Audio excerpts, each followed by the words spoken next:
The air in the grand pavilion of the annual harvest festival hummed with a mix of eager chatter and the sweet, yeasty scent of competition.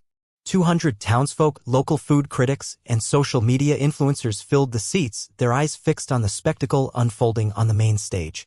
At the center stood Elara Vance, 62 years old, dressed in a simple, flour-dusted linen apron and worn walking shoes, looking utterly out of place among the crisp white chef's jackets and designer aprons.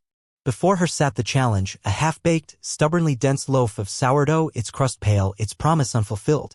Marcus Thorne, the town's reigning culinary king and owner of the ubiquitous Thorne's Delights chain, gripped the microphone with theatrical flair, his voice dripping with condescension. "This woman," he announced, gesturing dismissively towards Elara, "believes she can compete with our trained pâtissiers. No culinary degree, no modern equipment, just nostalgia." He tossed a small, chipped ceramic bowl, one of the few items Elara had brought, onto her workstation, the clatter echoing in the hushed hall. "You have 30 minutes to turn this attempt into something edible. Fail, and you leave this competition and perhaps this town for good." The crowd chuckled, a ripple of mocking amusement. Elara bent down, picked up the bowl with her gnarled, slightly trembling hands, a flash of old pain crossing her tired eyes. But they didn't know who she really was. What would you do in Elara's position? Stand your ground or walk away? Sometimes the greatest strength lies in knowing when to reveal your true self. Share your thoughts below and let's see if dignity can truly triumph over arrogance. Elara Vance lived in a small, weathered cottage on the outskirts of town where the scent of wood smoke blended with the quiet rustle of old apple trees. Each morning at 4 o'clock sharp, she would brew strong chamomile tea in a chipped teapot and sit by the window overlooking the overgrown garden where she shook her head, pushing the memories away. Her few neighbors knew her as the quiet woman who baked simple, hearty bread for the local farmer's market, often trading loaves for fresh eggs or vegetables. She chose plain, practical clothes from the thrift store, wore the same pair of comfortable, worn shoes every day, and kept her silver-streaked hair tied back in a practical bun. No jewelry adorned her fingers. No makeup graced her face. Mrs. Gable from down the lane often remarked to others that Elara seemed like such a sweet woman, but there was something deeply sad about her, something broken that she carried like an invisible weight. What Mrs. Gable didn't know was that Elara had recently been invited to the annual Harvest Festival bake-off. Not as a judge or an honored guest, roles that would have been hers by right in another life, but as a last-minute replacement in the traditional bread category, the kind usually filled by enthusiastic amateurs. When asked about her experience during the initial application, she had been deliberately vague. Education, I learned through hands-on experience. Previous employment, various small bakeries, mostly family-run. The festival organizer, a young woman named Clara, had looked at her with barely concealed skepticism, wondering why a woman her age would enter such a competitive event with so little apparent background. "You don't have any formal training, no certifications from culinary schools." Elara had met her gaze steadily. Sometimes passion matters more than papers. But the preliminary tasting told a different story entirely. The way her simple rye loaf, baked in her old wood-fired oven, filled the room with an aroma that spoke of forgotten warmth, how its crust crackled and its crumb melted on the tongue with a depth of flavor that defied description.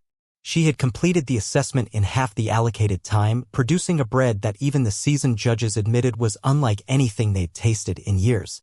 Word spread quickly through the local culinary scene about the mysterious old woman with no credentials but extraordinary skill. The whispers reached Marcus Thorne himself, and his reaction was immediate and visceral. "Impossible," he had snarled during his weekly marketing meeting. "No untrained old woman can outperform my award-winning team." His pride couldn't accept it.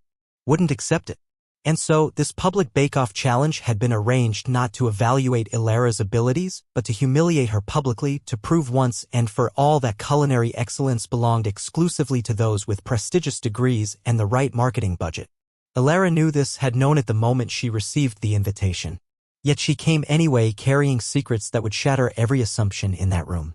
30 years ago, in a bustling district of the city, the Golden Hearth Bakery had glittered with warm lights and the scent of freshly baked bread.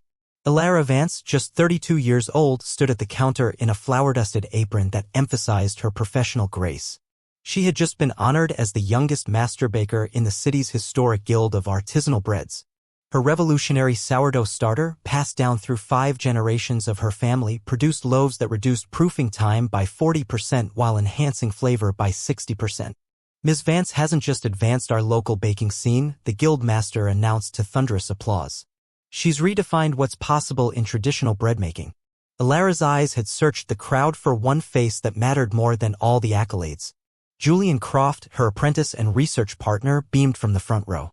They had developed this technique together, staying up countless nights in the bakery, building their dreams alongside each other. Tomorrow they would file the joint patent for their unique starter, and next week they would marry in a small ceremony with their bakery family present. But that night, everything shattered like brittle pastry. Elara had returned to the bakery to retrieve her personal recipe journal, only to find Julian hunched over her ledger, copying the entire database of family recipes onto external drives. "Julian, what are you doing?" Her voice had wavered between confusion and growing dread. He turned without shame, without even the pretense of guilt. "What I should have done months ago. Global Foods Incorporated offered $5 million for this technique. For me alone." The words hit her like physical blows. "This is our work. My family's work. You can't just—" His laugh cut through her protests. Sharp and cruel. "Our work? Please, Elara. You think anyone believes a 30-year-old woman designed this? Your window dressing, sweetheart?" The betrayal cut deeper than any physical wound could have.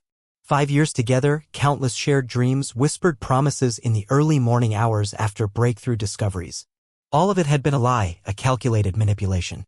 Julian had positioned himself perfectly, documenting every interaction to paint himself as the lead innovator, while she appeared as merely his assistant. When she tried to stop him from leaving with the drives, he triggered a false alarm, claiming she was the one stealing proprietary secrets. In the chaos that followed, Julian deliberately sabotaged the bakery's old oven, causing a fire that destroyed much of the property and, with it, their unique starter. Elara was left with severe nerve damage in her right hand, the very hand that had kneaded countless doughs, shaped loaves, and reached for her dreams. 6 months of investigation followed, but Julian had been thorough. Falsified emails, doctored security footage, purchased testimonies from colleagues he had been cultivating for years. Elara found herself branded a fraud, quietly dismissed by the guild to avoid public scandal. But the deepest wound wasn't professional destruction or physical injury. It was discovering that Julian had been recruited by Global Foods Incorporated from the beginning, tasked with getting close to the city's most promising baker. "You were perfect," he had told her during one of the depositions, his voice casual as if discussing weather. "Brilliant enough to develop what we needed, naive enough to trust completely." Her life's work now bore his name. He had rebranded as Marcus Thorne, her dreams crushed beneath corporate greed and calculated betrayal. The night she left the city, Elara had packed away her guild commendations, her family recipe book, and the engagement ring she never got to wear. Standing in her empty bakery, she made a choice. She wouldn't fight in courts that had already condemned her. She wouldn't beg for justice from a system that valued paperwork over truth. She would simply disappear, become someone forgettable, someone who could find peace in anonymity. But now, 30 years later, standing in the Harvest Festival pavilion with Julian's stolen designs staring back at her in the form of this flawed sourdough, the past and present collided with devastating force. The crowd grew restless with anticipation, their hunger for humiliation palpable in the warm, yeasty air. Marcus Thorne strutted across the stage like a peacock displaying its feathers, savoring every moment of what he assumed would be Elara's destruction. "Ladies and gentlemen," he announced with theatrical pomposity, "today we witness why Thorne's Delights only hires the best, the credentialed, the proven, the worthy." His eyes fixed on Elara with predatory satisfaction. "Ms. Vance here believes she can join our elite league. No degrees, no recognized experience, just misguided confidence." The audience tittered with cruel amusement. Chef Dubois, head of Marcus's culinary team, stepped forward, his gleaming chef's knife catching the light. "Marcus, this is a waste of time. Obviously, she's just another dreamer who watched too many baking shows." Isabella Rossi, the lead pâtissier, added her voice to the mockery. "I reviewed her application. Farmers market work, baking simple loaves in a backyard oven. This isn't where amateurs play with toys. This is where real chefs work with million-dollar techniques." Her words dripped with the kind of institutional arrogance that Elara had once navigated back when she had the credentials to defend herself. But now, stripped of titles and degrees, she stood exposed to their collective contempt. A young food blogger, barely 20 with a fresh culinary diploma, pointed at Elara's slightly trembling right hand. "Look, she's shaking already. Probably never seen a real sourdough starter up close." The laughter crescendoed. Camera phones raised to capture the spectacle. Local food journalists scribbled notes, already composing headlines about the delusional old woman who dared challenge the city's culinary elite. The Golden Hearth sourdough, our signature recipe, though it seems to have stumped our guest, has a fatal flaw, Marcus continued, gesturing dramatically at the dense loaf. My best chefs, all Michelin-starred graduates, spent 3 days trying to perfect it. Ms. Vance has 30 minutes. He paused for effect, letting the impossibility of the task sink in. When she fails, and she will fail, perhaps it will teach others like her to know their place. As her fingers touched the dough, memory crashed over her like a wave. The late nights at the Golden Hearth, the joy of creation, the passion that had driven her to revolutionize bread-making, and Julian's hands covering hers as they worked. A gesture she had once thought romantic, but now understood as possession, control, theft. Clock's ticking. Isabella taunted. Need help finding the yeast, or should we call a real baker? The crowd laughed again, but Elara had already begun her examination. What she saw made her blood run cold. This wasn't just similar to her Golden Hearth starter. It was her starter modified and corrupted by someone who didn't understand the underlying principles. The hydration level was wrong. The proofing temperature miscalibrated. At the final bake, this dough would experience catastrophic collapse, turning into a dense, unpalatable brick. Whoever had sold this recipe, whether Julian directly or through corporate channels, had created a culinary death trap. 20 minutes, Marcus announced gleefully. I don't suppose you need instructions on which end is up. More laughter, more phones recording. But Elara's mind was racing through calculations, possibilities, implications. She could expose the truth now, reveal who she was, what this recipe really represented. But looking at the eager faces waiting for her failure, she realized they wouldn't believe her. Not without proof, not without demonstrating abilities that no farmer's market baker should possess. The young food blogger stepped closer, emboldened by her silence. Maybe she's praying. Hey lady, this is baking, not church. Prayers won't fix dough. Elara's hands stilled on the dough. For 30 years, she had hidden from this world, from the pain and betrayal it represented. But now, faced with a corrupted version of her life's work that could ruin the reputation of a beloved traditional recipe, she had a choice to make.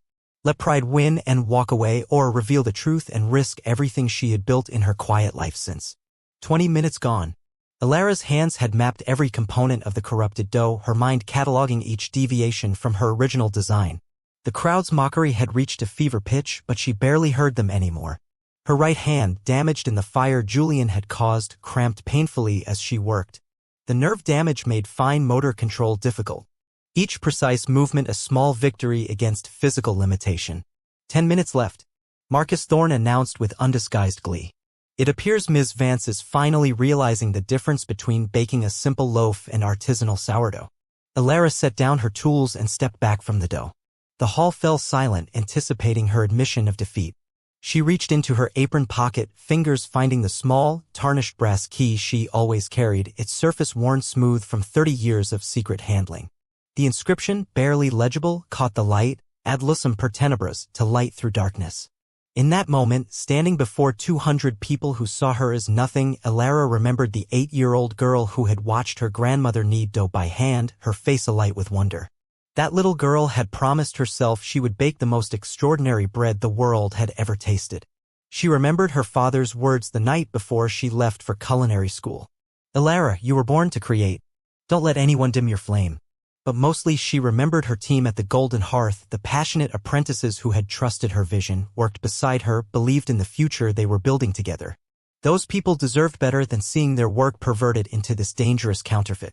The dream deserved better. Are you giving up? Isabella Rossi's voice cut through her reverie, sharp with satisfaction. We don't have all day for your little performance. Elara looked through the pavilion windows at the gray autumn sky. Somewhere beyond those clouds was the vast world she had once dreamed of feeding with her creations. She could walk away now, return to her quiet life in the cottage, let the past remain buried. But if this recipe continued to be misrepresented, if people lost faith in traditional baking because she chose silence over truth, could she live with that? Her grandmother had taught her that integrity wasn't about being recognized for doing right. It was about doing right, especially when no one would thank you for it. 5 minutes. Marcus's voice boomed. Time to admit what everyone already knows. Elara turned back to face them, and something in her expression made the front row step back instinctively. When she spoke, her voice carried an authority that silenced even Marcus Thorne. I need a precise digital thermometer, calibrated to 0.1 degrees Celsius, and a fresh packet of active dry yeast, specifically from the Artisan brand. The transformation in her demeanor was so sudden, so complete, that several people gasped audibly. Unless, she continued with deadly calm, you want this sourdough to remain a dense, flavorless brick, utterly unsalvageable. Chef Du Bois stammered in shock at Elara's sudden transformation. What did you say? UNS salvageable? But Elara had already turned back to the dough, her movements now swift and decisive despite her damaged hand. With practiced efficiency that spoke of years of expertise, she assessed the dough's temperature and texture in 30 seconds flat, something Marcus's entire team hadn't managed in 3 days. Look here, she pointed to a microscopic air pocket, her voice carrying the authority of absolute certainty. The initial fermentation was rushed and the temperature too low. At this stage, the yeast is dormant. The gluten structure is underdeveloped. Complete structural failure within minutes of baking. Isabella Rossi pushed forward, her face draining of color. That's impossible. How could you know the fermentation stage of? Because this is a modified golden hearth sourdough. Elara cut her off, hands never pausing in their work. Someone copied it without understanding the fundamental principles. The initial proofing temperature must be exactly 22 degrees Celsius, not 18 as configured here. Marcus Thorne stood frozen, his face ash white. Golden hearth? The legendary golden hearth recipe? How could you possibly? But Elara was already deep in the repair, her voice reciting specifications with machine-like precision. First rise, 3 hours, 15 minutes. Second rise, 1 hour, 40 minutes. Oven temperature for initial bake, 240 degrees Celsius, dropping to 200 after 10 minutes. Hydration ratio 78%. Each number was exact, impossible to know without access to classified family documents or being the original creator. The audience watched in stunned silence as Elara reworked the entire dough with movements so fluid they seemed choreographed. The young food blogger who had mocked her earlier now stared with his mouth hanging open. These weren't the actions of a farmer's market baker or a quiet old woman. This was mastery at the highest level, the kind that came from years of pioneering work in artisanal baking. Done, Elara announced, setting down her tools. She gently placed the corrected loaf into a preheated oven. The hall held its breath. Minutes later, the oven bell chimed. Elara pulled out the loaf, which now boasted a deep golden brown crust, perfectly risen, with a scent so rich and complex it was almost intoxicating. Every parameter on the judging sheet would glow green. Optimal readings across the board. Who are you? Chef Du Bois's voice cracked with disbelief. Elara wiped her hands on a clean cloth, then turned to face the assembled crowd. The tremor in her damaged hand was gone, replaced by the steady confidence of someone who had nothing left to hide. I'm the person who warned the guild about this exact flaw 30 years ago when I developed the original golden hearth sourdough. The revelation hit the room like a physical force. Impossible.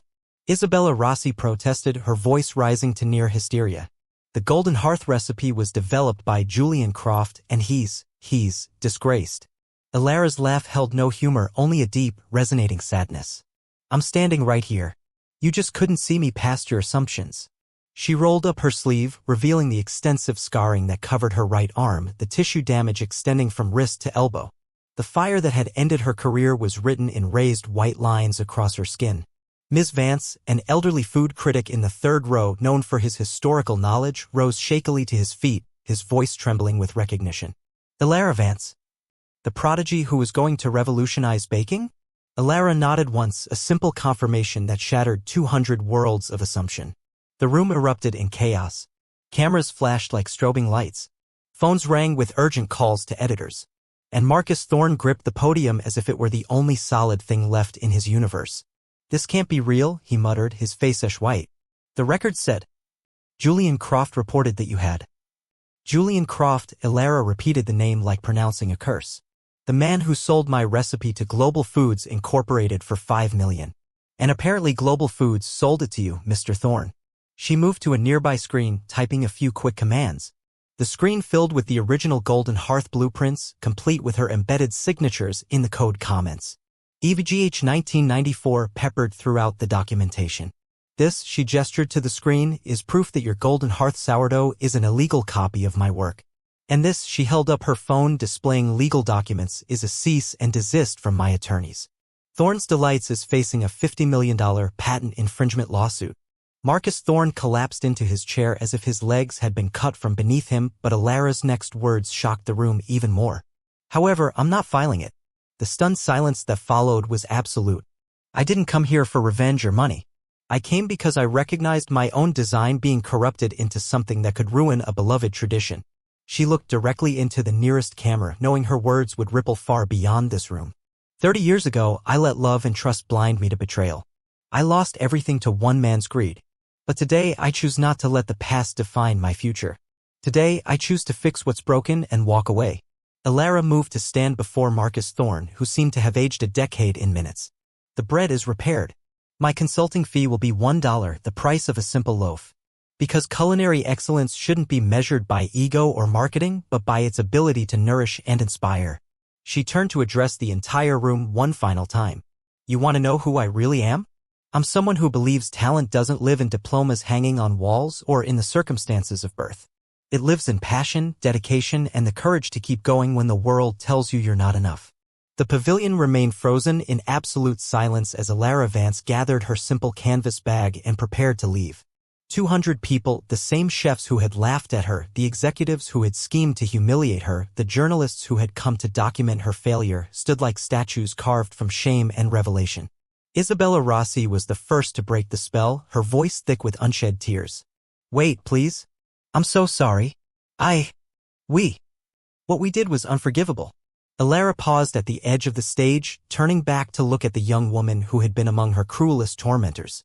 Sorry doesn't change what happened, Isabella, but it might change what happens next. Chef Du Bois stepped forward, his gleaming chef's knife suddenly feeling like a burden in his hand. Miss Vance, please stay. Thorne's Delights needs someone like you. We could offer you any position, any salary. What you need, Elara interrupted gently, is to change your culture, not hire me to absolve your guilt. Look around this room. How many women are on your head chef team? How many people have you rejected because they didn't graduate from the right schools or look the right way? She gestured toward the perfectly baked loaf, its comforting aroma filling the silence. That bread doesn't care about your prejudices. Neither should you. Marcus Thorne finally found his voice, though it emerged as barely more than a whisper. I'll make this right. Whatever it takes, I'll restore your reputation. Ensure everyone knows the truth. Mr. Thorne, you can do something else. You can open doors for the next Elara, the one who's sitting in a small kitchen right now, dreaming of baking something extraordinary but being told she's not enough. A young reporter raised her hand tentatively. Miss Vance, where will you go now? Surely the guild would want. I'm going back to my cottage, Elara said simply. Where I help local children learn about the magic of baking, where an 8-year-old girl can dream about feeding the world without being told she's the wrong gender or the wrong class. She moved toward the exit, the crowd parting like a biblical sea, creating a path for the woman they had tried to destroy. At the door, Elara turned one final time, her silhouette framed by the afternoon light streaming through the glass. Someone once called me decorative window dressing, pretty but useless. But every seed has a root, and sometimes those roots are necessary to nourish the life within. She left then, walking out into the autumn afternoon, leaving behind a room full of people struggling to reconcile their assumptions with reality. Isabella Rossi sank into a chair, tears flowing freely now as she stared at her hands, the same hands that had pointed and mocked at a legend she hadn't recognized. Chef Du Bois removed his culinary diploma from the wall, looking at it as if seeing for the first time how little it truly meant without humanity behind it. Marcus Thorne stood alone on the stage beside the perfect loaf, saved by a woman he deemed unworthy, his empire of arrogance crumbling around him. The elderly food critic who had recognized Elara wrote the final lines in his notebook with a shaking hand. Today I witnessed the loudest silence I've ever heard. The moment when dignity defeats arrogance without raising its voice. Outside, Elara Vance disappeared into the quiet country road just as she had vanished from the city 30 years ago. But this time she wasn't running from anything. She had found herself again in the most unlikely place, not in accolades or recognition, but in the simple act of doing what was right, despite those who would drag her down. Monday would find her back at her cottage, helping young minds discover the wonders of dough, planting seeds of dreams and hearts that society might otherwise overlook. And somewhere among those children might be the next revolutionary, the next dreamer who would change the world if only someone believed in them. Some battles are won not with power, but with dignity intact. Elara had chosen not to destroy those who had tried to humiliate her, not to wield her knowledge as a weapon of revenge. Instead, she had demonstrated something far more powerful, the strength to rise above, to fix what was broken, and to walk away with grace. In a world that often mistakes cruelty for strength and credentials for capability, she had shown that true power lies in knowing who you are, regardless of who others think you should be. If you were in her place, surrounded by those who tried to break you, would you have chosen forgiveness over revenge? Would you have fixed what was broken and walked away? Or would you have used your moment of triumph to crush those who had wronged you? The choice, like Elara's story, speaks to who we truly are.